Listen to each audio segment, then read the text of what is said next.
I'm curious because you have a different insight. I feel like there was a change in mom's sense of humor. Yeah, mom's sense of humor kind of started lining up with ours. But, Yeah. you live with me, you're probably going to pick up a phrase or two. Yeah. Some of the severest, harshest insults and or burns that have ever been said to me came from mom. As they should. Everybody's mom should burn them this.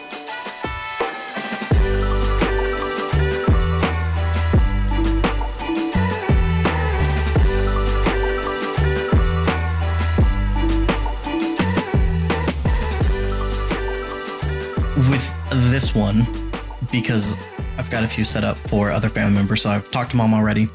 Talking to you now, talking to dad next. I've already mentioned to Dustin the plan and eventually Brandon. The goal is also just to get Brooke and Brady eventually, but I feel like because it makes sense to why when I asked you about topics, comedy was something I thought about too, to explain the family tree real quick. Just our immediate one. I'm not going distant relatives because that's going to take too much time. And you're going to run into some criminals that change their names on both sides. I'm very well aware of that. We lose track of everybody. We can't talk about our family tree, but neither can Ancestry.com. No. There are some forks in that tree that are just too treacherous to climb. So, siblings, just siblings, because we're one of 6. Brandon's the oldest, and then is it 3 years to Dustin? 4 years? It's something like that, right? No, I think it's 2. Like 2.5. 2? Their birthdays are in different parts of the year. So like if I try to think back, I think of it like, oh, well, he graduated in 94. He graduated in 91. But yeah, kind of like me, it throws it off a little bit because I'm born, 6 months before most of the people that were in my class. So right. It's that weird year switch. But I think they're just like maybe 3 years, but 2.5, 3 years. And then it's 7 from Dustin to you. 7 from Dustin to me, another 7 from me to you. And then 13? That's you. I was 20 when the girls were born, and I am the middle child. Right. So the girls... Our siblingdom spans 4 generations. It does. We have a niece in the middle that's older than our sisters, and another niece who is basically the same age as them. So think of... Here's where it gets funny. So Elora technically is their niece. Yep. Our oldest niece. Who has children. Yep. She's got 2 kids herself. Making our 18-year-old college freshman sisters great aunts. Yep. Those Mormons, man. Mormon and Irish Catholic is a hell of a mix. It was bound to have lots of children in this family. And nothing else. Yeah, right. So the reason why I thought I wanted to start with that, though, with you, just because, one, you could help me with the years, but also the age gaps kind of show why I don't really have memories of living at home with anyone else except you. I am the one that spans all of the time because I was in Dallas. I can remember it very clearly. Brandon lived in the garage. That should have been an early sign. I did not know that. Did he live above the garage like Boner or just in the garage? No. We lived in a house in South Grand Prairie, right across from the high school, from South Grand Prairie High School and Jackson Middle School. There was like a big compound. Yeah. I remember the floor plan, everything. In Brandon's room, if you came in the house, you could immediately go out back and see everything. Or you could go to the left where all the bedrooms were, or you could go to the right to the kitchen, walk through the kitchen like you're going to do the laundry. And that's where Brandon's room was. It was like a converted part of the garage. I never knew that. Oh, dude, we could start there with the crazy stories and things you didn't see. That was when we had the like designer Irish setter, like the AKC. Okay, what do you remember the name? I always forget. Mom knows it, but his name was Zach. Zachariah. His name was Zachariah of the Mist or something like really dumb. I think I can pull it up here because I have a theory about the name. You can pull it up because that dog had more paperwork than both of us. He was like a 17th generation of fucking St. Patrick's Irish setter or something. I'll message Mom while we're here. She might get back to me, but it came up in conversation once with her because my theory behind it is the reason why you have such different naming conventions for your pets, like Butters Walter Cronkite Woods, is because of the pedigree of this dog was a core memory for you. There's a story behind that. Dude, I didn't know his name was Zachariah of the Mist. I thought he was named after Zach Morris. And I learned that way later. But no, but like I have all of those memories of the family being a smaller unit, for lack of a better term. Right. When it was like 3. Right. But we moved to Austin. I was probably about 6 or 7. I know, like, I started school. It was like the 1990 to 91 school year when I started in Austin schools, but we moved like during the summer. So as far as like the time frame, it's weird in my head. And I always think of 1990, but in fact, it may have been 89. I think 90. It was. I think it. Well, may you have were born 89. in 89, so it had to have been. It had to have been because you were born in 89. Okay, that makes sense. That actually lines it up. But at one point, it was me, Mom, Dad, Dustin, Brandon, Pepper, the damn dog, and Rowdy, the cat, in a 1-bedroom apartment while Dad was like trying to get a house, and that's how we ended up in Round Rock. But like, yeah. But like, I remember that time frame very clearly because Dustin listened to a lot of Bobby Brown, and to this day, I don't know if I've ever even heard Bobby Brown outside of that 1-bedroom apartment listening to Dustin put some Dep gel in his hair. But in hindsight, I'm glad he did put the Dep in his hair then and lived it up while he could. Yeah, right. He can't do that anymore and hasn't been able to for 30 years. I don't think that was probably the last time. His hair, like if I push my hair forward, like as I've gotten older, I look a lot like him. I have more hair. But if I did what he does with his hair, I'd have to get a haircut every 3 weeks to a month to keep it in check. Yeah. I don't know if Dustin's got a haircut since 1997. So, like, I don't remember, like you said, you have the memories of all the households. I don't with other people. Like, there were pockets of time where, like, Brandon lived with us. And then there were pockets where I lived with the girls in Atlanta. But, like, there's no consistency, which means that because you were around through all of it, I have your dry, sarcastic, and let's be honest, twisted and dark sense of humor. And Thank you. A core memory of mine, like one of the earliest, you're welcome. One of the earliest memories I have is at the duplex in Round Rock. You, me, and Mom were at the table eating. You said some joke that made me burst out laughing, and I sprayed milk all over the table. And the reason why I remember it is not actually the joke or the spraying of the milk. I remember struggling to clean it up because I kept telling the joke to myself and starting shaking and laughing and crying again. And I couldn't clean the table. What was the joke? Do you remember? No. And at that point, so that would have been 6th and part of 7th grade. Yeah. You've met 39-year-old Jordan. There's no telling what 12-year-old Jordan said. I put that behind me, Ryan. Well, what 12-year-old Jordan said to make 5-year-old Ryan die with laughter. So something something that 42-year-old mom did probably not think was very funny. Probably not. No. Because she likes to tell a lot of stories, and I haven't heard her tell that one. So I don't know. Whatever it was, she was likely not on our side. Who knows? For her, it was probably just another mess that the kid made, you know? But basically where I want to start with you is kind of talking about comedy, because we just share a lot of like cultural touchstones with that, even though we are 7 years apart in age. What do you remember as being like some of your early interests, loves of comedy? Because I know mine have greatly changed over the last 25 years. Generally speaking, it came from making fun of others, was where my love of comedy came. Mm-hmm. I realized at an early age that people getting hurt was funny.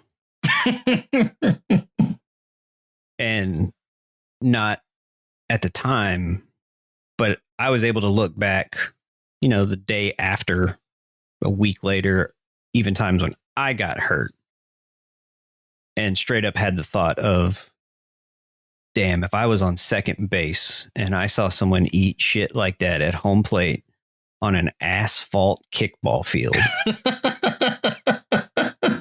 I would be so happy. And that would be your day. And if you're talking about like elementary school was when that actually did happen to me. And I was out on top of it. That sucks. I had the thought later of, man, that was really scary and it could have been really bad. But if I had been the dude who kicked the double and not the dude trying to get home from second on that play, yeah, the view I would have had of my face swinging somehow to the ground, it would have been just hilarious. So like there's moments like that gave me an initial love or realization that, well, some things are funny. Or when you ran into the tree while playing football and lost a lot of your teeth. It's too soon. That's too soon. I still think that's a pretty funny story, even though I had to pick your teeth up out of the ground afterwards. In fairness, we only found one. Also, in fairness, I believe you claim to have held on to the catch. You're damn right I held on. I don't remember much, and I couldn't hear much over the sounds of my, 8-year-old screaming. But I do recall that others that were playing football with us at the time, when I opened my eyes and the ground was sideways, yeah, as was the tree, oddly enough, which confused me a great deal. I realized, holy crap, I ran into the tree. And I'm on the ground, sideways. That freaked me out. But when I sat up to say, what happened? And ow, why is my face hurt? I opened my mouth and saw, oh God, 4 or 5 of my bottom teeth out. But as I sat up and I was like, and couldn't make a noise because I was like, teeth. I heard some laughter. And I know it was probably just a thing to behold, because I know that my feet came up like Joe Pesci in Home Alone. I know they did, because they weren't laying right. Like if I had just gotten clotheslined and fallen and maybe slid a little bit, my pants might be a little twisted up, but my legs would have been normal. Right. I was inverted, to say the least. Like when I woke up and I was like, oh yeah, look, there's a tree.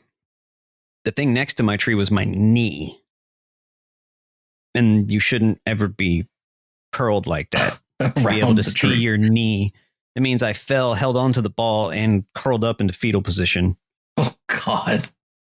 But I wasn't awake for any of that. So I can't tell you. But yeah, that was probably hilarious. Usually, especially if they're your friends, quote unquote. Right. Your first instinct. Well, no, if you're your friends, your first instinct may be to laugh. So I take that back. That's how good of friends I had when I was a kid. And now? Oh, yeah. Now it would they would have laughed and filmed it. That's not even my own. My. I don't know if you know this, but that's not my only like hilarious incident. It just happened when we were kids and people are just like, oh, it was crazy. He busted out his teeth. It was scary. But my friends were laughing the whole way I was running into the house screaming. It wasn't even our house. I still just ran right in like, But my friends in high school, at least a dozen of them or so, call me treadmill because of an incident that happened later.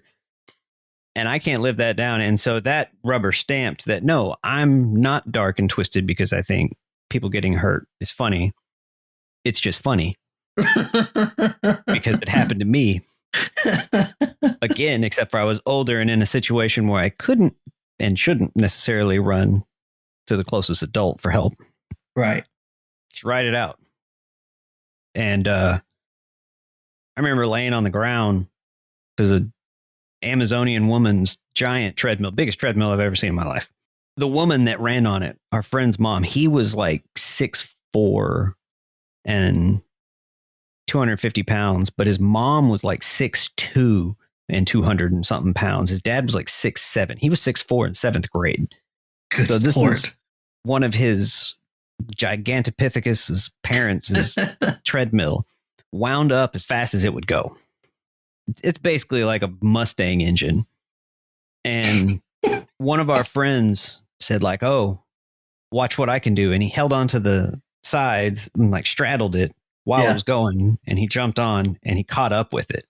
Well, this is one of those like skinny white guy basketball players in high school. You know, he's on the basketball team. Yeah. I was like, dude, if he can do that, let me show you something. This was before I took physics in high school. I said, I don't need those handrails. Just turn it on and I'm going to run up it and grab the handrails when I get there just to show you that's not a big deal.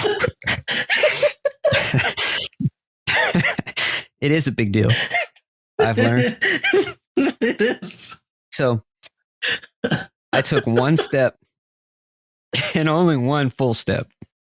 And as my friends described it, they were like, you took one step, but your form was great. And the only problem is your like head was getting lower and lower and lower and closer to your knees. And they said, you really only hit the treadmill 4 times and only one was with your foot.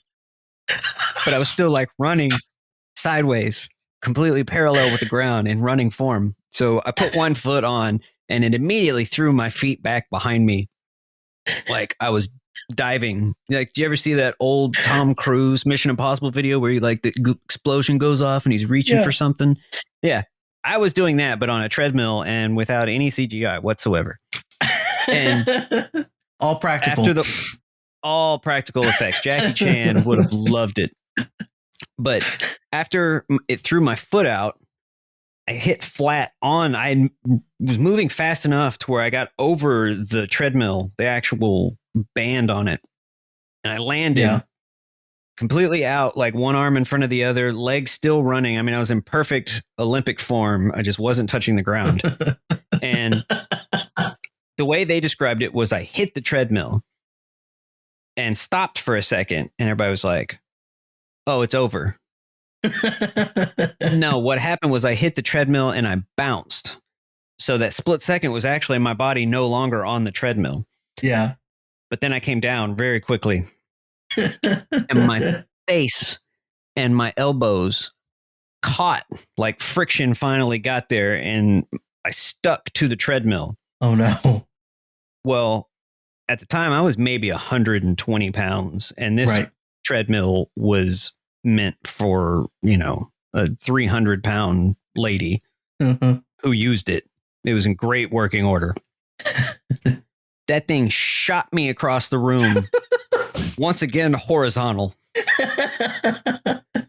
My feet crumbled because I crashed into a kitchen table that was in that same room. No. Well, the kitchen table was on like a tile floor. Yeah. So I crashed into the table and didn't stay under it because the table then slid across the floor, but left me sitting there.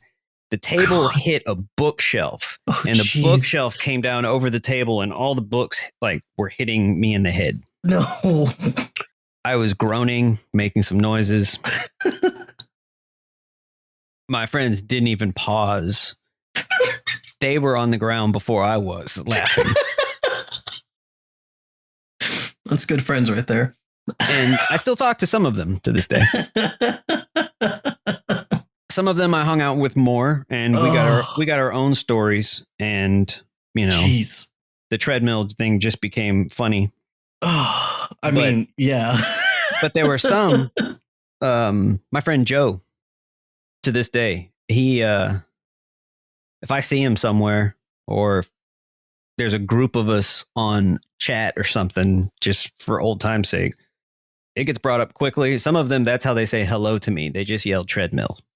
And I say, yep, salute you, sir. You were there. That was a good night. Wow. But yeah, that was like, generally speaking, those were like some of the big moments where I'm just like, oh yeah, comedy is great. Comedy is great.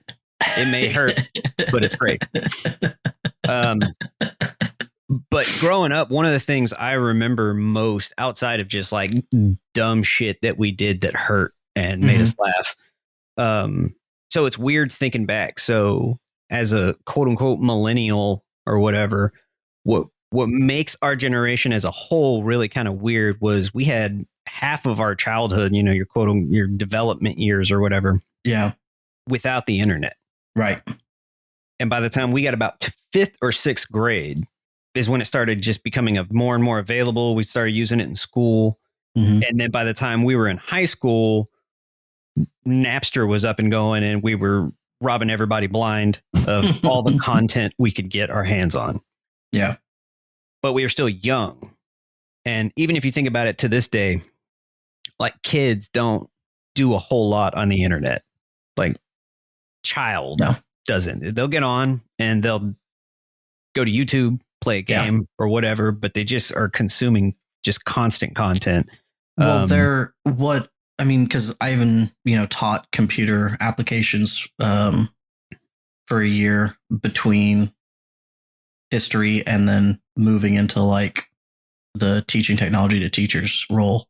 And the computer illiteracy of students today is high. And you look at them and think they use technology constantly. They know what they're doing, but you're right. They don't. What they're used to is a phone or a tablet that they open an app and then the app does everything for them. But they don't understand any of the processes or how to do it or how to find things outside of that app. They're used to that one interface and that's it.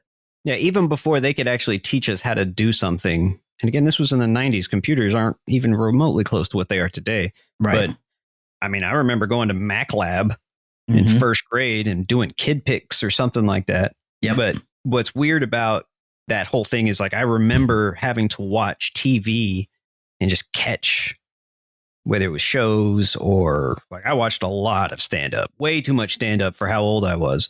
But likewise. In fact, that's, I would say, where we first kind of started going, oh, we have similar things and interests now, because when I hit the age where I saw like Comedy Central always had those 30-minute stand-up specials. Comedy Central Presents. Yep. Comedy Central Presents. I was like, you would say a name and I'd be like, I know that name. And like, that's where we started really sharing the same like cultural comedy for interests. Sure. Oh yeah. I mean, I can name a bunch of the ones I remember watching. And if we didn't watch it together, we eventually had both seen it. But we talked about them. But that's part of it. So that Comedy Central Presents is a good example, because what it does is like it highlights what I was going to say. And, before we had the internet, and obviously that just kind of leveled the playing field as far as people getting exposed to stuff. But before that, in the 80s and 90s, you had to have cable. And that was not, it was pretty common, but most like kids our age, I mean, I'm sure it was probably pretty similar when you were growing up, like before the internet really blew up. But cable was pretty common, but didn't seem like everybody watched it. People were more video games, lots more like, oh, I'm on a sports team or whatever. And like people watch TV, but it was almost like the family watched TV. And if they had another TV, even if it had cable, it was the Nintendo TV. Right. And so other than a couple little things here and there, I mainly got it because our older brothers are 7 and 9 years older than I am. Not going to win a lot of remote control battles. But since we were cable kids and at different times we had like HBO and stuff like that. I mean, Dad is the same way now that he is in the like my childhood. 1989, he still had a weird CD player of some type and cable. Yeah. Even now that it's unfashionable, he still has the biggest, baddest ass cables package that you can get. Yeah. But HBO had a whole series of like, it was called like One Night Stand something. Yeah. Between that and between us just having HBOs, because HBO would also run any old comedy bits that ran as movies from the 70s or 80s. So like all the Eddie Murphy, Raw, Delirious, whichever one, those both came on HBO. And I don't remember if it was Friday or Saturday night, but they always had these 1 hour things. And sometimes they were a big name and it would be a really big special. And other times it was somebody who later became big, but at the time you wouldn't know it. But I remember some big names at the time that it's funny how they've died off, but they're still in little things here and there. And if you just don't know who they are, you just don't get it. Like I remember really clearly on HBO back in the day before it was, Bill Maher and whoever that were on all the HBO shows. It was like Gary Shandling of all people. Yes. But I remember he did it. He did that show. And that was the first time, and probably because he was under contract with them on all kinds of things. Right. They made a big publicity thing about it. And then from then on, I remembered, oh, it's Saturday night. They're going to do this thing. But it's like, it's weird when you think back, like, oh, what are some of the first things you watch? You're like, ugh. That's not funny. But when you're 8. Yeah. Well, a little different. I mean, Gary Shandling, though, is also everybody, like every comedian's favorite comedian. Like he's the guy he's the Devin the Dude of comedians. Yeah. He's the dude who everybody loves. And even, because he became a writer on stuff. So he was really behind the scenes. And so like all the comedians, when they broke into shows, he pulled from the stand-up realm and like gave them their first jobs. And so everyone always, has good things to say about him. But he's also just a funny dude in general, but he's just stopped doing stand-up. If I ever explain to someone, if I make a Gary Shandling reference, which I don't know how that happens, but it has before, and they're like, who is that? I say, he was one of the cardboard cutouts of Zoolander giving him the thumbs up. And everybody's like, yeah, that's who that guy is. Yep. And everybody knows immediately who I'm talking about. That's exactly. Yep. You nailed it. One of those HBO specials that I remember, and I going back years later and rewatching it, should never have been watching this. And I watched it multiple times, was Robin Williams live on Broadway. See, I remember 2 different Robin Williams specials, and I don't know which one is which. There's one where he's just wearing, I think it's just like a white short sleeve dress shirt. He may have suspenders. And then the other one is the one where he's all coked up and he's got the yellow dragon shirt on. And like Henry Winkler, the Fonz, is there in the front row at like a weird cocktail table. And that's the one that I remember being the crazy one. And dude, his eyes, I can't believe those things didn't pop out of his head. I think that's the one I watched on repeat. Well, so that's like a really good example of one that I saw, but earlier, like when I first started watching it, it was usually, I wouldn't say like live, but they were new shows. It was just whatever they would show on cable. Right. Outside of some of the more, I mean, at the time they would have considered him edgy, like Eddie Murphy and Richard Pryor. Those would always play on HBO because that's where they had the rights to those. I'm pretty sure they produced those. HBO definitely did Richard Pryor stuff. I can't remember. I mean, I was 2 years old when they came out, but they were still showing them. This is aged badly as far as appropriateness, but when I was a kid, I remember one of the funniest things I ever saw was Bill Cosby himself. And that's the stand-up where he has the whole bit where he talks about him and his brother growing up, and until they were like 10 years old, one of them thought his name was Damn It, and the other one thought his name was Jesus Christ. Yeah. And they would get confused if he yelled at him and said Damn It instead of, the other one, and they'd be like, Dad, I'm Jesus Christ. I don't know when that was actually filmed, but it was old by the time I saw it. But that whole special was one. And I mean, they may have shown it on something else because it was Bill Cosby, so he didn't cuss or anything like that. So somebody like ABC or CBS or something could have ran it as well. I don't know Yeah, what I mean, channel even his him show saying was "damn it" and on. Jesus Christ is pretty That's edgy his, for Bill Cosby. yeah, that's His as far as he's stand-up. willing to go. Let's clarify that on stage. Yes, allegedly. I don't know how to It's not alleged talk anymore. about it now that he was found guilty and acquitted. Well, he was found guilty and acquitted, but it was acquitted on a technicality. So I don't know. Yeah, I don't know how to. yeah, that's a good point. Where the legal lines are at. Oh well. Yeah. Anyway, so let's jump ahead a little bit then. So that's like the start of it, and like I said, for me, I remember those Comedy Central presents, then like the Robin Williams stand up, and then for me, I think I was probably like fifth, sixth grade when the Blue Collar Comedy Tour thing kicked off, which started a bunch of different stand-up things from there, just because stand-up became popular in the mainstream because those were like movies that hit theaters. right, but I was going to So say that more they also stand-up released was that. available. So immediately after that is when you had the Kings of Comedy that came out. That was a movie as well with Bernie Mac and Cedric the Entertainer and that whole group. But it was the same thing. It was just four dudes, all the same generic, stereotype of their people. But what was funny about all that was this goes back to just one of the HBO specials. Jeff Foxworthy, that whole Blue Collar Comedy thing was only a big hit because he was already famous. He had a stand-up that he did in the 90s, and he filmed it like in Dallas or something. That was huge, and that was mid-90s. I'd say 95, 94, something like that. Right. And he was popular then. I didn't know who he was, but I mean, that was one of the specials we watched.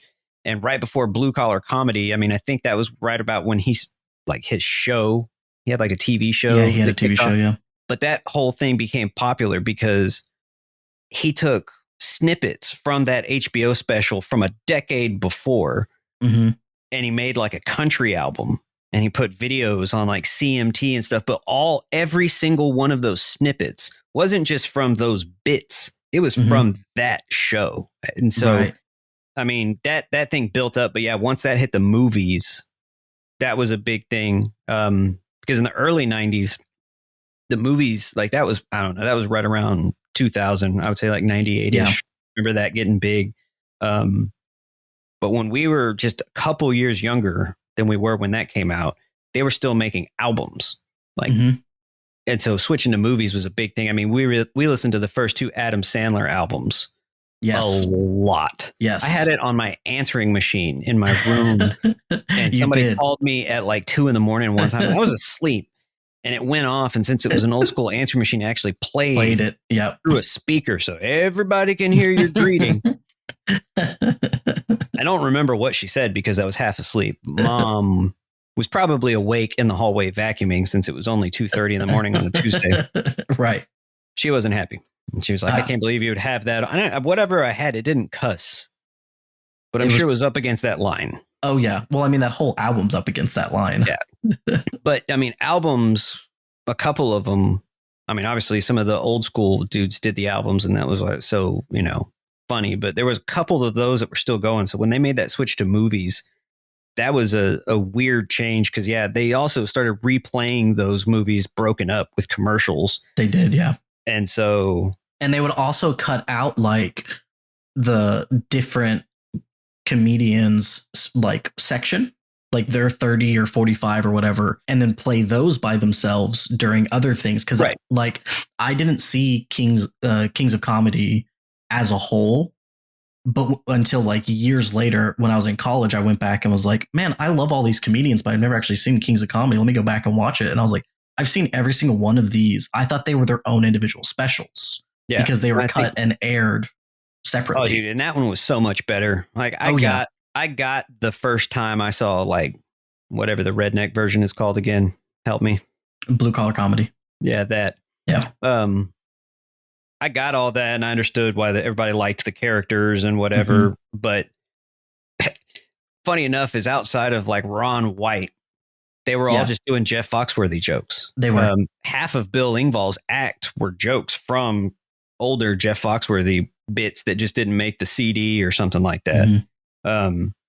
dude, everybody on the Kings of Comedy, that one is freaking awesome. That's Well, it. The other ones are Steve Harvey, Bernie Mac, D.L. Hughley, or the other ones, and Cedric the Entertainer. There may have been more, but those are the ones that I remember. I remember those. But to put that in perspective, like the difference between those, I, in my mind, have fond memories of both. One came out when I was probably like 9, and I thought it was hilarious. One I watched in full when I was in college and found it hilarious. Like if I watched Kings of Comedy when I was 9, I probably wouldn't have got it. Like there's much simpler jokes in one of them than in the other. And so like, but I still have really good memories of both those. And even like Bill Engvall's and Ron White's later stand-up specials, as they got further away from that and did their own thing, I've watched those and enjoyed them too. But that time period, because we got that, and then in like a year or two later is when we started getting things like the Chappelle Show, and we started getting was Jackass after that or just around that same time? Jackass was a little bit before like Chappelle Show, but what blew that up? So what's funny about that is I remember obviously HBO and Showtime never stopped doing specials and stuff, but I wasn't watching it religiously. And I remember, just because I watched movies too, obviously, and remember all kinds of stuff about them. As soon as I saw a special coming on, like I was at Dad's house and we were sitting around, and for those that don't know, our dad is white and nerdy. We watched some movie and it ended, and then Killing 'Em Softly by Dave Chappelle. And this was like one of the best stand-ups of all time. And this was like 3 years before Chappelle Show came on. I immediately left it on. I was like, I think that's a Chew from Robin Hood Men in Tights. He's a comedian. That's awesome. I mean, I was like 18, but I immediately recognized, like, dude, he was in a Mel Brooks movie. We're going to sit back and see where this takes us. And of course, Dad was just like, what? And then he came on and he was just like rolling his eyes, and it's like, this isn't going to be good. Dude, Dad was on the floor laughing. This is one of the best specials there's been. Yeah, I thought it was great, but Dad was on the floor laughing. So there were still other like, specials and stuff, obviously, that were good. But right around that same time is also when I saw Eddie Izzard on Showtime. And Eddie Izzard I didn't discover till I think I was in high school, and it was from you. Because you were like, because we were talking about a bunch of things and you referenced him, and I was like, I have no clue who you're talking about. And he was like, you need to go back. Eddie Izzard Dressed to Kill came out just a little bit after Killing 'Em Softly by Chappelle. And they were on like competing stations. I think Eddie Izzard was Showtime and Dave Chappelle was HBO. But that obviously lifted him a little bit, but not to Chappelle Show's heights. But right around that turn, what changed, I think, comedy, and it's weird because it's not stand-up, but what I think changed stand-up as far as being available and allowing the blue collar comedy and like Kings of Comedy and all these other little troops that popped up to get kind of bigger was, you won't remember this, but Comedy Central was not always like a true station on cable. It was not. It was one station. It was the same station on your cable box or whatever you had. But from 2 a.m. to 6 a.m, there were infomercials. Right, from infomercials. But from 6 a.m. until like 4 or 5 p.m, it was like a stock market money talk thing with the ticker at the bottom, and then at like 6 o'clock, like the Daily Show came on or something, and it totally switched brandings. And then, I mean, they were still playing not only like, I don't think Comedy Central Presents had started at that point, but they were the other two shows before they were able. I think they probably had some Comedy Central Presents, but they only had a small block. So they had a few shows, but they started, I remember when the Daily Show started. Before that, they showed like Absolutely Fabulous, the real dry English sitcom. And then they played some stand up. And then when the Daily Show came out, it got a little bigger. But they also, that's when South Park started in 98. And when South Park blew up, Comedy Central got a lot more money. But outside of that, their only little shows were like they were stand up, but they were recurring stand ups. Like Lounge Lizards was one. Yeah. They had Pulp Comics. Pulp Comics was one of the best shows ever. And this was all just a couple of years. I mean, 3 years or so before like the movie jump. But I think they were able to make that jump funny enough because after South Park got big, well, then the spot either right before or right after it became important. And so they had another show. And I remember all these shows that went out. They had like Trigger Happy TV, where the dude ran around in the like squirrel costumes, and then like, you know, 2 guys in cat costumes would come out and start kicking the crap out of them and stuff. Right. Like in the middle of a public park. Right. They had Crank Anchors. And then they had one of my favorite one. It was Upright Citizens Brigade. Yes. And where I think it's Amy Poehler was on that show, and it was like 4 people, and 2 of them went on to be in a lot of movies. Amy Poehler obviously became the most famous, but you see the other people, the other guys that were on it.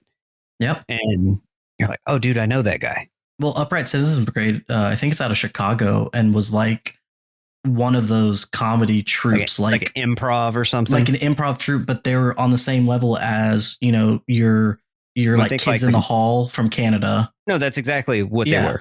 Yeah, but like there's a few different troops. There's also one in Los Angeles, and I can't remember what their name is, but like every city has like their own improv group. Right. And when you look at their list of alumni, you're like, oh, everybody. Yeah. Everybody from here. Yeah. So but they didn't last that long. They had 2 or 3 seasons. But when that spot, that was Strangers with Candy was another one in that spot. And which, I mean, all those shows you're talking about, that had Stephen Colbert in it.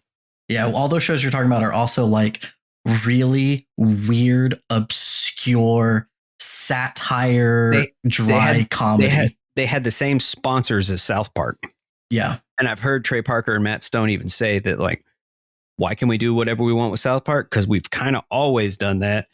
Anybody who didn't want to sponsor us, they're long gone if they were ever there. And our new sponsors know what they're getting into so far. And they may have changed their minds about other things may have attacked or whatever. But he was like, our sponsors don't care. And since they don't care, the channel doesn't care. Yeah. And so, I mean, it makes sense that all the shows around it can kind of be crazy too. But when that started blowing up, and then not only did the South Park slot become good, the next slot, and then that carried over to the next day, or when are they running a South Park rerun or whatever, that allowed Comedy Central to take over the whole channel.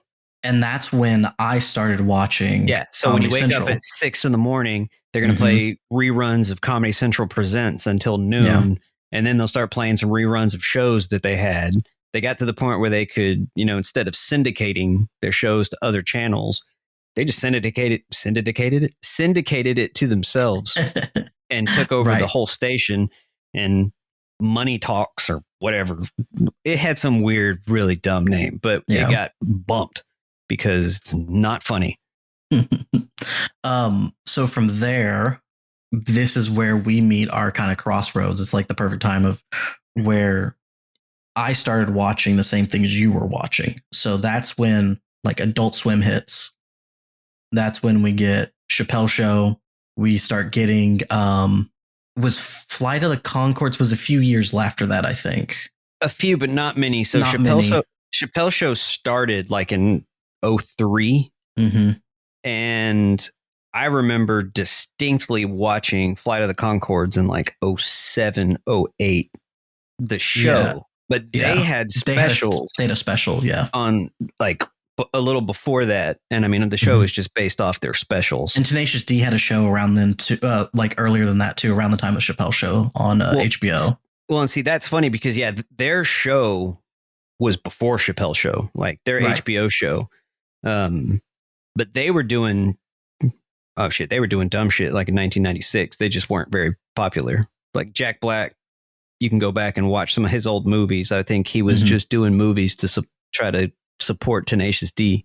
But yeah, that was a good one. And that was on HBO. And it was weird even then. But that was closer to like 2000. Yeah. When they started going. But yeah, they had They had their thing. There was a lot of stuff that was coming out. And that was also that 3 years or so was the buildup of things like YouTube. It started, I mean, I mentioned like Napster earlier, but there were so many just peer-to-peer things where people were sharing music, little video clips, everything. Yeah, YouTube hit 2005. Right. Well, I mean, that's when it started. Yeah. But I mean, people weren't before really that, there were fully kicking until like 2008. But before that, you just shared stuff in a different way. It wasn't as easy. I mean, hell, people had MySpace and stuff before that. But all of that happened right as like Comedy Central, like them or not, they're the cause for a lot of it. They are. Absolutely. But it was one of my go-to channels for years. All of those things happened when they took over and became a full-fledged channel all day long, and stuff was syndicated on it. It wasn't just like, oh, are you at home on Wednesday at 7? Well, that's also when blew stuff up. I started going back and watching older things that now I have references to, because like in middle school, I would come home and the shows I watched in middle school after school made no sense to like my friends and stuff, because I was like, oh, I'm going to watch Married with Children and Sanford and Son and like the shows that my older brothers or parents talked about and I saw were on. And I was like, oh, this is funny. And I get it now. Right. And then, that's what I was watching mostly.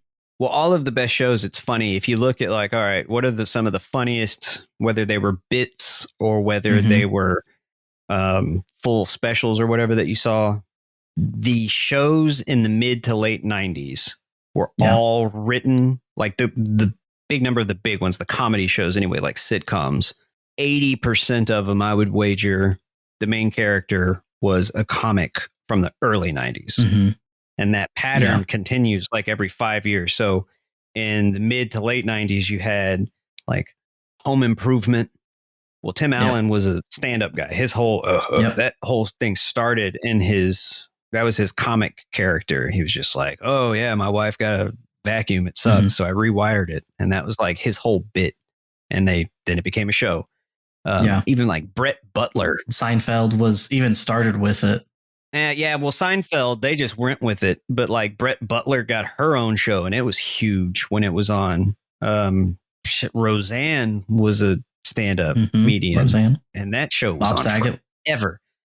Well, I think Bob Saget's stand-up came later. He may have done some stand-up. He became known for his stand-up after that because he did stand-up before. Shock value alone of seeing the dad from Full House start talking about, dropping rape and abortion jokes is just, I'm well, that's the same with Everyone Loves Raymond. Take like my money. Ray Romano's that's a really good example. Is that way too. Yeah. Well, his stand-up was really good, but he got a lot bigger as a stand-up guy. Like all the others, they were famous. People knew who they were, but they weren't killing it in stand-up. Yeah. Then in the, say, early 2000s or whatever, you look at who we watched on all the Comedy Central Presents shows. Mitch Hedberg, The Amazing Jonathan. You can, there's, Amazing Jonathan was Lounge Lizards. He may have done a Comedy Central Presents. I didn't see him until Comedy Central Presents. Oh, see, when I think of him, he had a full 30-minute special on Lounge Lizards. Yeah. And that one was a good one. So Lounge Lizards, there weren't a lot of them, but it was like Nick DiPaolo. Okay. Was on that. That was the first time I saw Jeffrey Ross. He was on Lounge Lizards. Yeah. He had hair. He looked like the actor from Arliss or the first Batman movie that was the reporter. That's what he looked like. It was crazy. But the guys from the Comedy Central Presents that went on like in the early 2000s, Nick Swardson obviously is an easy one. Yeah. Dimitri Martin. Who I know you saw live, Nick Swardson, at least once. Multiple times. Yeah. I knew you were at the filming of his DVD in Austin. Yeah. Yeah. One of them. I don't know. He tended to go there a lot for his DVDs. But if you think about the people that had shows and you look at the Comedy Central Presents list from the late 90s, I mean, look, Dave Attell, Patton Oswalt, Lewis Black, Jeff Dunham, Dane Cook, Zach Galifianakis, Dimitri Martin, Nick Swardson, Mitch Hedberg. That's just taking one or two from each season. The Zach Galifianakis 30-minute special where he ends in the piano like interpretive dance around with the choir, that special is funnier than anything Zach Galifianakis has ever done. Yeah, sense. but that's all. Like but that's yeah, but that's all taken from Comedy Central Presents. Right. And in the early 2000s, mid 2000s, even up to 2010, those were the people getting big for doing shows. Like it's that 5 to 10 year jump. Everybody who was a comic is now doing movies. I mean, Adam Sandler did the same thing. And it's weird because he used to be the crazy raunchy comic. But he's one of the weird examples, like Jack Black, though. So him, Jack Black, other people were doing movies and commercials and stuff when they were younger. So they were kind of already in the movies. Jack Black is in Biodome. Yes, he is. Singing in the back, talking about he wants to save some trees. Mm-hmm. He was in a terrible movie called Airborne, where he was a rollerblader for some reason. Airborne is vital to my childhood. Don't talk about that as being terrible. There are a lot of things vital to everybody's childhood that were terrible, Ryan. Okay, we don't need to talk about Bill Cosby again. Sustained. So, but there's a lot of like that kept going. So Chappelle and like Chris Rock and, you know, D.L. Hughley and shit, even like Steve Harvey, they were all part of a show, like a sitcom or something, but they were comics. And then they went on to take over TV. Yeah. But I think that's funny too, because in Mitch Hedberg's Comedy Central Presents, he had this hilarious joke where he talked about, oh, well, you know, once you get a little bigger in comedy, people are always coming to you. Hollywood's always calling and they're like, hey, we want you to write a script. And he's like, that's not really fair. I mean, just because I'm funny doesn't mean I know how to write a movie. You wouldn't go up to a chef and be like, hey, man, I really love your food. Can you farm? And it's like, it's funny, though, because a lot of them go on to be farmers. Right. Yeah. That sort of dry comedy right there carries over. And I think that enjoying that comedy, Stephen Wright, if we want to go further back, the Mitch Hedberg, the even Dimitri Martin did it too. That dry, just blunt. I'm just going to say something very calmly, and it's going to come across, and you're just going to crack up laughing.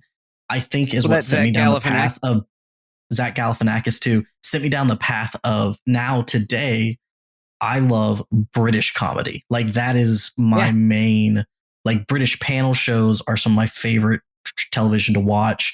The British stand-ups like Ricky Gervais, Eddie Izzard, Jimmy Carr. Like those are Tim Minchin. Like those are the ones I watch all the time. And then also the movies, because then we had. I remember. I think it's got to be the first rated R movie I saw in theaters was Shaun of the Dead with You. Yeah, I was questioning the whole time. I was like, they're gonna let me buy these tickets. I mean, he's my little brother. He's obviously young, but he's kind of tall. And I was like, I'm 19, 20. I think it was 20 at the time. But I was like, we'll see how this goes. It is a daytime showing. Yep. They won't care. But I remember that. I always remember, I was like, man, it's weird. I felt like I snuck him in, but I didn't sneak him in. Yeah. People just didn't ask any questions. Right. But the whole time I remember being nervous because we were like, there's a chance they don't let me in. I wasn't worried, but I was very well aware before we even got there. It's like, this may go south. I don't know if they'll let us in.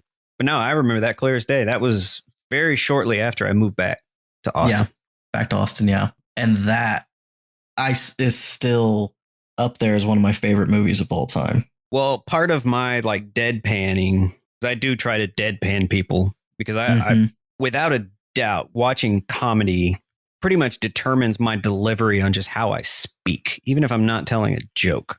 Likewise. But that goes back even further because when I was a kid, I watched the Naked Gun movies with Leslie Nielsen way too much. And like I saw way too young for me. Oh yeah, I was too young for me. I saw Naked Gun, all those I was way too young for. I saw the second Naked Gun movie in the theater. I think I was 9. I definitely saw the third one, but I know I saw the second one, and I was in elementary school. I think we went to like the Dollar Cinema with like somebody's parents took us for some kid's birthday. Oh my God. And they were just like, come on in, kids. What a wild 90s time. Were a weird place. 90s.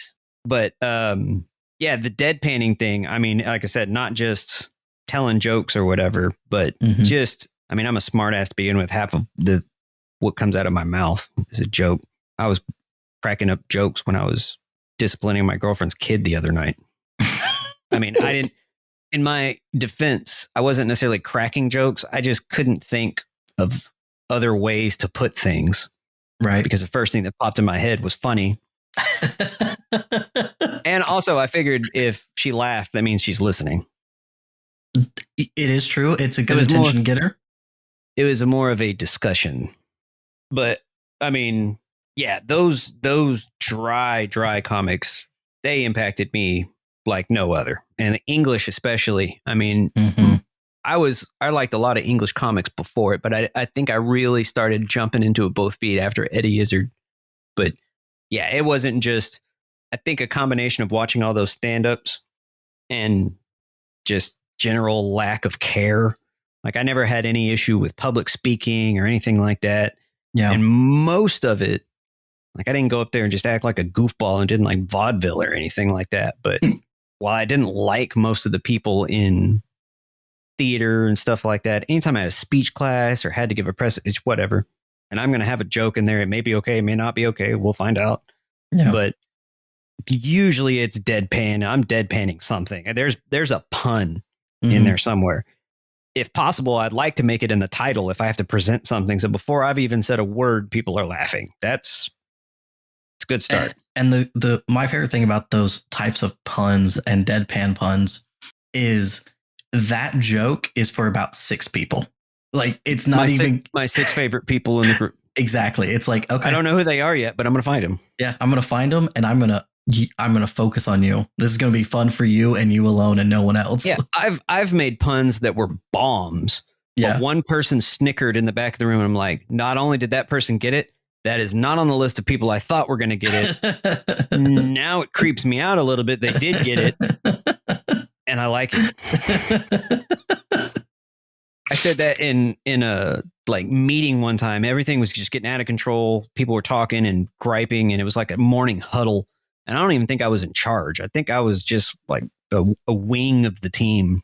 Yeah. And but one of the people they came to for help and like mentorship and stuff. So I was a little bit of like a higher rank, if you want to even use that word. But somebody said something about I don't even want to do this. I could be home playing video games. Somebody was like, yeah, I could be making soup. And then somebody else said something really dumb, like sewing a quilt or something. And then the next person's like, yeah, I could be at home petting my cat. And I just said, what does that mean? And everybody was just like, everybody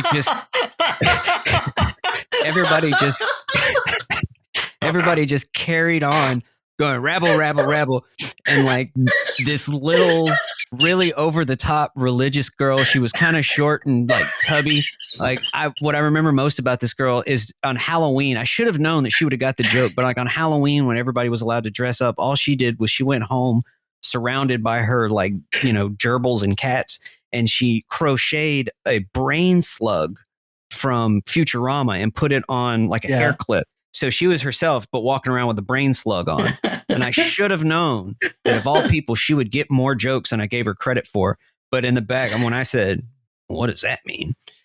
She wasn't even close to me. Like everybody heard me, but she was just like, and turned around and covered her mouth. And so when she turned, it was like her whole body turned on a swivel. And I was like, all right, that's a good joke. I nailed it. I nailed it. I like finding those groups too at work.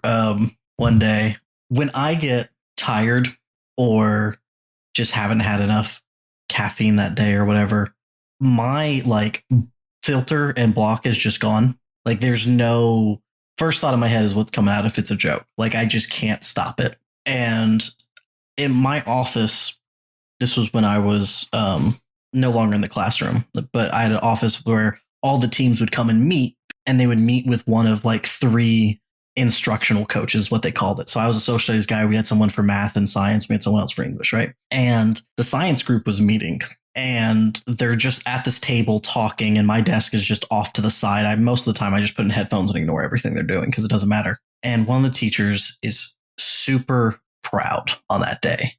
Like, guys, I'm so happy. We did this lesson, never done it before.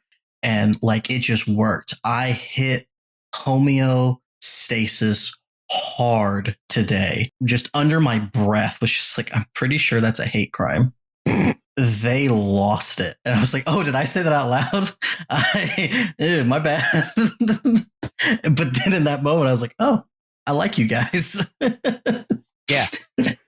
Yeah, usually when you blurt out something because it's just in your brain and you didn't necessarily mean to blurt it out, you learn a lot, good or bad, about the people around you. Yeah. And potentially how they may feel about you from that point on. When it came out and they started laughing, I went, oh, I'm in trouble.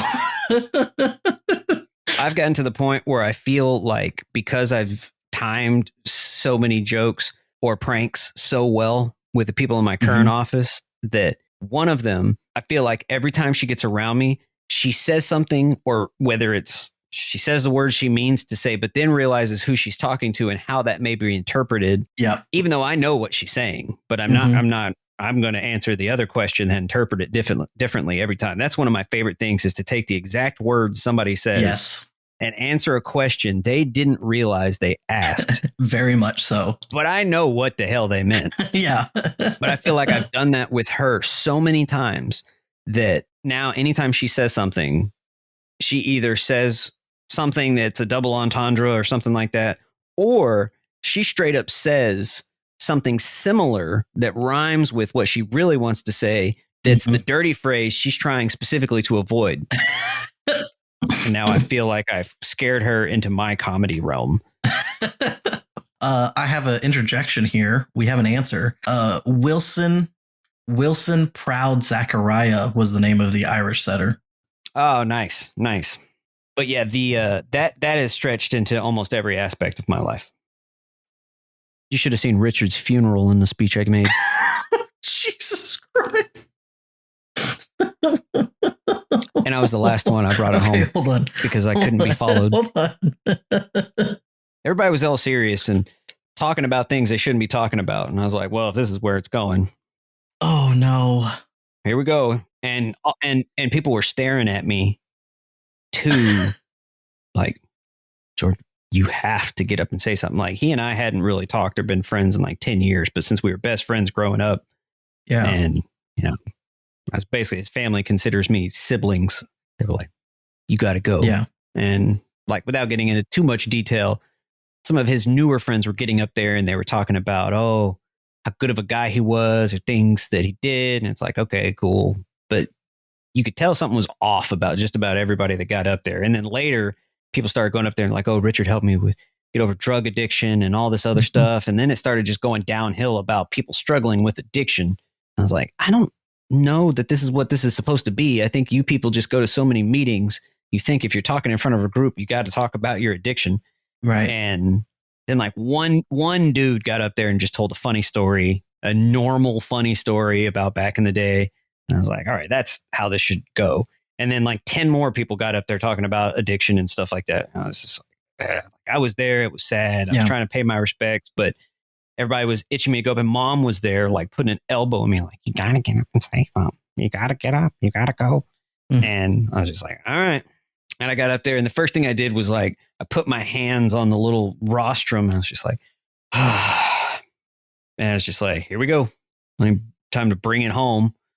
But other than the fact that it was a funeral and there was a couple sad moments, that whole delivery was just nothing but deadpanning everybody. And everybody was cracking up. I told the story about a time we came home to his house, like in the summer. And when we came out, we were attacked by a giant mama bat who thought that we had her baby in our back pocket. Chased us down the street. I ended up in a Jeep with no driver.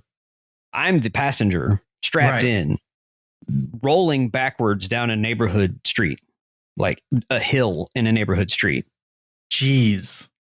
With angry mama bat in tow. That was my funeral story. Like that was the last one that went. But that whole story was like great. Like it had everything because his parents, his stepdad, like everybody was there in the front row and they were, all sad. And they're the ones like staring at me like, you have to say something. Yeah.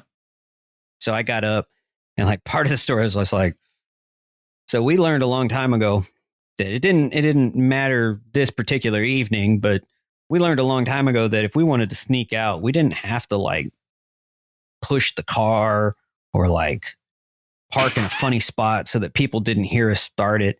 We realized that if you just parked in the driveway and took off the emergency brake, you'd roll like half a mile backwards, and you don't even have to turn the car on, and you can start the car down the street. So as I'm telling this story, like people are wondering, like I hadn't said anything about the bat other than I'm the only person to give a speech at a funeral that had a title. I was like, all I'm going to say is we used to refer to this as the bat story. That was my intro to this funeral speech. But when I was talking about like the car rolling backwards, like that was my intro. I was like, that's very important to the story.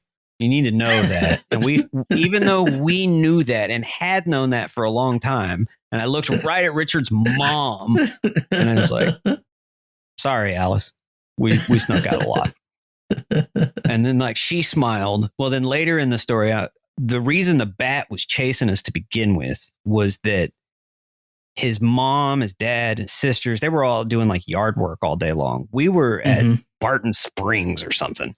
Yeah. Well, at some point during the day, they found like a baby bat that had fallen out of a tree or something. And I don't know if it was playing dead, just concussed, but per their story, it wasn't moving, but it seemed like it was alive. So in all of their wisdom, they picked up the bat, put it in a shoebox, and like continued doing their yard work. Well, that was in the middle of the day. By the time we got back, the sun was down. And in hindsight, that bat took a swoop at us before we even realized he was swooping at us when we were walking into the house. Yeah. Because they left that baby bat in a shoebox on the front porch right by the front door. And we had no idea it was there. And then we walked out of the house at one point to get something out of the Jeep. And that was the first time it swooped at us. We realized it was there. And we knew when we were leaving again, we were walking into the lion's den. Well, as I'm telling this story, Richard's stepdad is in the front yard.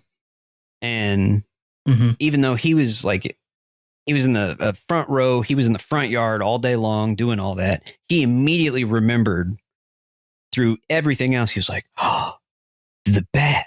I remember that. And so like now he's involved, and Richard's little sister was the genius who came up with the box idea to begin with. So now she's involved. And everybody else in the family, if they weren't directly involved in what happened, they all saw our reaction as we were driving down the street like our hair was on fire. But like I could have told several stories, but like that was a funeral speech. I just told that story. And again, I mean, the way it ended was we started trying to drive off. The bat became more aggressive. Richard just jumped out of the Jeep and bailed. We're strapped in and rolling backwards. And I knew the car wasn't going to stop for at least half a mile. And I was looking over my shoulder and trying to steer with my left hand. And I didn't steer it, but I was able to take like a one turn that we wouldn't normally go. But I knew that like if I turned, we'd lose momentum. And I wouldn't be rolling backwards. I'd still probably have a bat to deal with. But once I turned it, I hopped out. I got into the driver's seat and I started driving. And I literally got like 2 blocks away from the house because I wasn't going back. There's a bat over there. So I was going to go all the way back around the long way around his street. Yeah. Which was easily like a mile on its own, just the loop.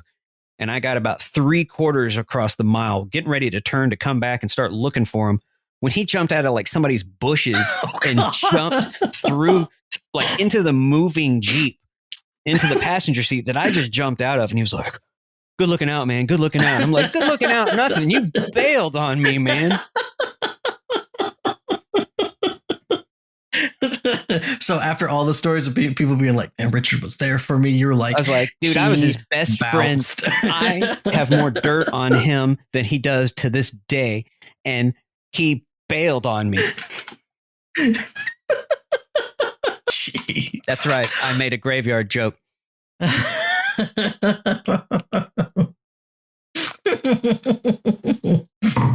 That's a solid joke right there, actually. More Yeah, dirt on him than he does on spur him of the moment. today. I've never thought of that before. It's the first time I've ever been use it. You can keep that one. You can do what you Thank want you. with that. Thank you.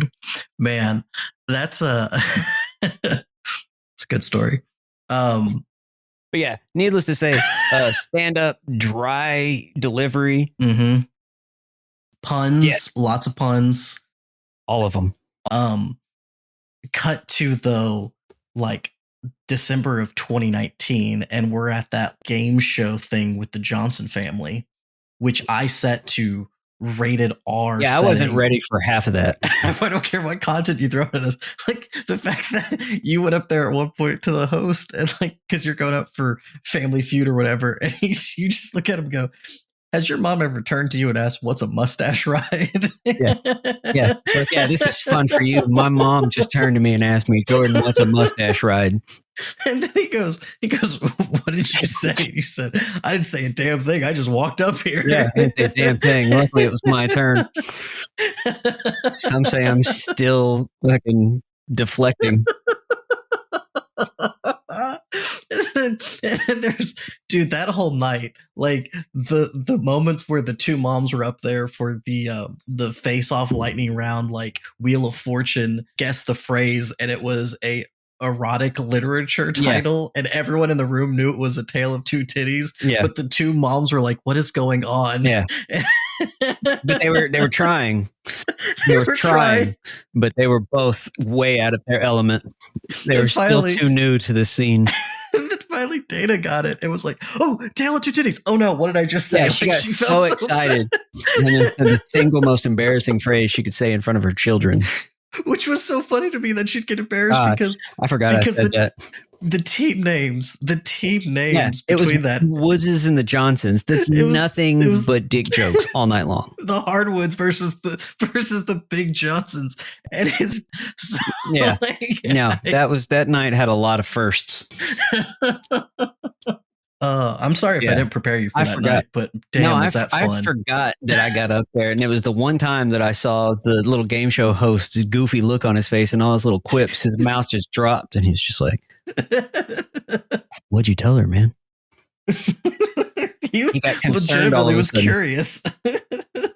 But I even saved that too. I was like, there's no way I can let this go without mentioning to everybody that my mom, my Mormon mother, who had a pet deer as a child, just turned to me and asked me, what's a mustache ride? And I have a beard.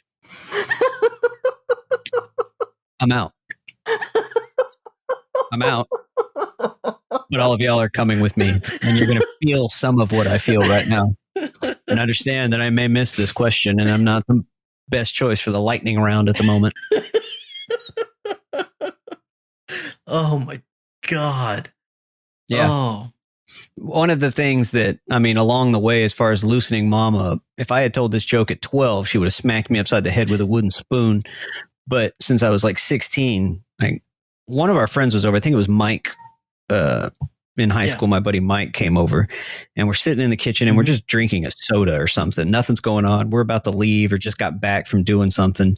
And we're sitting in there, and Mike, I guess, didn't realize that we had a dog that followed mom around. This was, 19-year-old Pepper. Oh my God. Yeah. Yes. And so I was like, dude, yeah, she's old. She's old and she's crazy. Like, she'll get up in the middle of a movie and run to the door barking, but there was no bell, no nothing. It was like a horror movie, and it was a big suspenseful moment. But she swears she heard the doorbell. Mm-hmm. She was old, she was falling apart, but she still could see a little bit, and she used to know tricks. And so she would know by the hand gestures and the fact you were holding cheese or something, she would do her tricks. And I was like, Pepper, sit. And she just like really slow and creaky knees sat down, and I was like, good girl. And then I said, shake. And I put my hand out, and she looked at my hand and just started having this Michael J. Fox moment where she started just Parkinson in it. And I went, oh, that's a good girl, Pepper. And mom gave me this look, because that dog was her baby. That dog's name should have been Shadow. And she gave me this look that how dare I make a geriatric joke about her favorite child. And I remember that because me and Mike lost it. Yeah. And I wasn't planned, but she wasn't shaking my damn hand, and I wasn't going to let her just, you don't avoid a man's handshake without getting taken down a peg or two in my world. That's just the height of rudeness. Yeah, you really showed that dog. Yeah. She didn't remember, but everybody else did. Oh my God. But yeah, I mean, that was a moment where I can say, yeah, Mom's tolerance of our sense of humor started coming through. Yeah. And pretty much any dinner she invites me to where Brandon and his family's at, the fact she still invites me shows that her comedy has come a long way. It has. I quite enjoy those nights. I don't like them being very often. Yeah. But I want to make sure that everybody and everybody's kids and nieces are there to see it. One of my crowning moments of making jokes in Mom's presence. I don't remember what I said about Brandon, but it wasn't good. It was not nice, is what I mean. But it wasn't over the line, and I wasn't cussing or anything like that. And his stepdaughter, Kira, laughed at him, but like under her breath behind him, and then quickly covered her mouth like a Japanese like lady, and then looked around to make sure that like nobody in her family saw her laugh at it. And I was like, and it was one of those, again, deadpan, slow plays. People are going to get it. They may not laugh in front of Mom. Yeah. And she was like, and I was like, boom, the one person in the room, that joke was for you. Oh, well, we're getting closer to the end of time here. Is there any other kind of topic or stories you've got just in relation to your influences, stories you remember, just anything else related to comedy you kind of want to like talk about? Or I mean, like I said, I mean, to this day, I love watching comedy. There's some, I mean, you could have just a comedy podcast where you talked about a different topic every week, but I mean, there's lots of people we didn't even get close to talking about like on a comedy thing. And some people would be like, oh my God, you didn't mention Lenny Bruce at all. But, I wasn't born in the 50s. Yeah. So I could do a Mel Brooks podcast. I just like, those are those cornerstones of, those are everything that like the people we grew up with built their career off of, like that's where their comedy comes from, or those same cornerstones that, we're watching now. Yeah.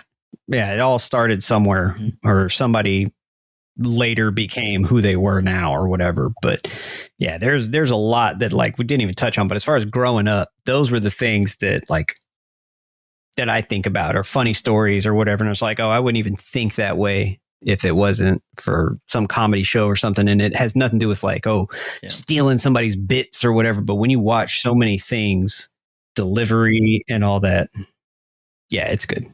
Well then, dude, I appreciate you for joining me and talking through this, because yeah, man, we need to do a Premier League one. Oh my God, yes. Well, you have a good night, and thank you for doing this. Yeah, man, anytime.